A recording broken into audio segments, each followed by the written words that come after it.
So I don't think that anybody can argue about Bitcoin's success as an asset. Going from around this time 10 years ago, it was worth $17, and today it's currently sitting at 43.5 thousand per Bitcoin. So if you're new into investing and you're looking at Bitcoin, thinking this is the vehicle that I'm going to use to become a millionaire, I'm going to stop you right there. I did this myself back in 2020, where I had a very small amount of money to invest.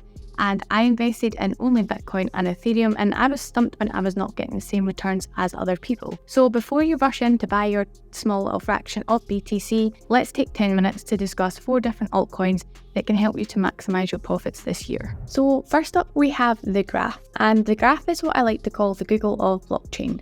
And the more I've looked into this, the more I've realised just quite how huge the potential is here. So if we think about it seriously, as new projects are entering the market in the bull run, what does every single new project need? They need index and ingredient tools. Absolutely all of them will need this. So this is one of the reasons why Web3 has so much potential, and it's because they offer the pick and shovel plays. So if you've never heard of pick and shovel, I actually just heard this term in a work meeting earlier on today. And I realised that it actually fits perfectly into cryptocurrency. So this is when a project offers the tools and services that are required to produce the product rather than producing the actual product itself. And all new projects really do need this kind of support for them. So the Graph's native token GRT, it's currently sitting at just below 16 cents. And one of the good things about GRT is the tokenomics of this. And what makes the tokenomics good is that if we take a look, we can see that pretty much 90% of the total supply is already out in the circulating supply. And over the entire year, we're up just over 85%. So I do think that as we see the bull run ramping up and the new projects enlisting the help of the graph, we could see some really exceptional moves from this. So in number 2 slot, I have Fetch.ai. So this is a project that really does intrigue me because I think it's fairly unique in what they are offering. So Fetch.ai is a blockchain platform, and it harnesses the power of artificial intelligence to help automate tasks such as booking a parking space, a flight, or an electrical vehicle charging station. And it allows anybody to build and deploy AI services at scale. So it currently has a circulating supply of near enough 832 million tokens, and that's roughly 73% of the total current supply for it. So it is pretty good. I do prefer ones who have over 80%. I'm not very sure why. I probably read 80% somewhere and it's just totally stuck in my brain, but 73% is still pretty strong. And if we take a look at the previous all-time high for this, we can see that its previous all-time high was $1.19. So we're pretty much halfway there, and we aren't even in a full bull market mode yet. So over the last 12 months, it's already gone up by 132%, and the potential for this in the bull market is incredible. Now in 3rd place, I have put Polygon.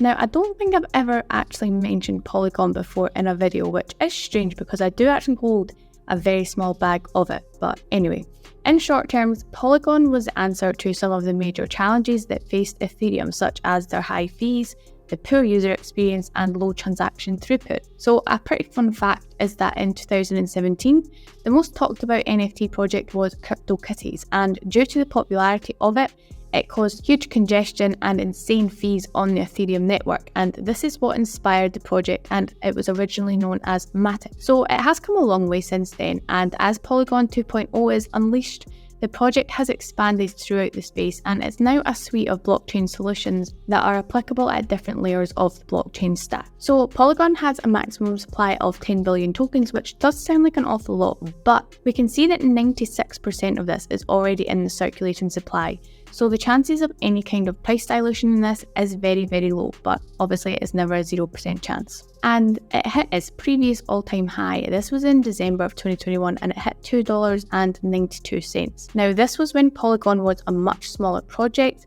and with the price just now sitting at 81 cents, I can see us pushing past this considerably during the peak of the bull run. Now, the last token that I want to discuss today is a little bit of a wild card, so I would love to get people's opinion on it, as it's not a project that I know a great deal about currently. So Mantle is an Ethereum layer 2 and liquid staking protocol, and they're currently staking 150,000 Ether with 4,700 validators. So their mainnet launch was on July 17th of 2023, and now they are heavily backed and they have over 200 million back in the project. Now, their main aim, from what I have gathered, is to build a decentralized application ecosystem which will deliver superior user experience. So if we check out why this could be a great under $1 play, the project itself is under 1 year old since its launch, and it's not yet experienced a bull run.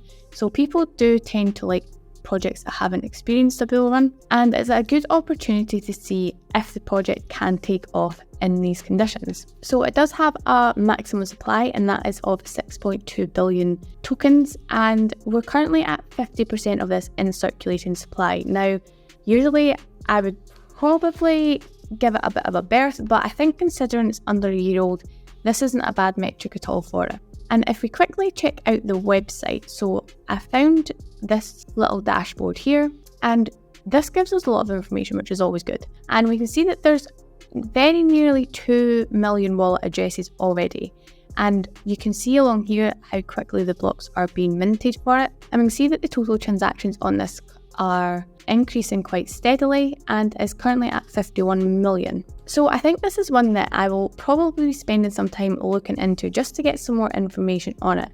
I'd seen a few people talking about it, and I had seen somebody had mentioned it in one of my comments on a video that it was quite a few weeks ago that I seen it, but I never really got a chance to look into it. And I think that this would be a good one to investigate a little bit further. So I think personally for me as a smaller investor, even though I already hold out of 4 of these tokens, I will be focusing more on the smaller projects over the likes of Bitcoin and Ethereum.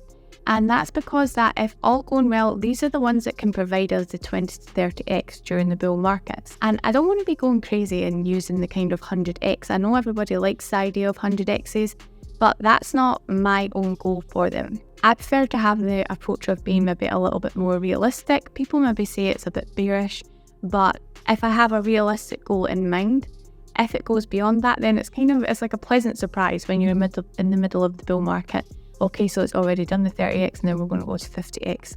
Rather than aiming for the 100x returns and being disappointed when it doesn't reach that. Well, that's all that I have for today. So let me know what your top under $1 tokens are in the comments below, and I'll see you the next time.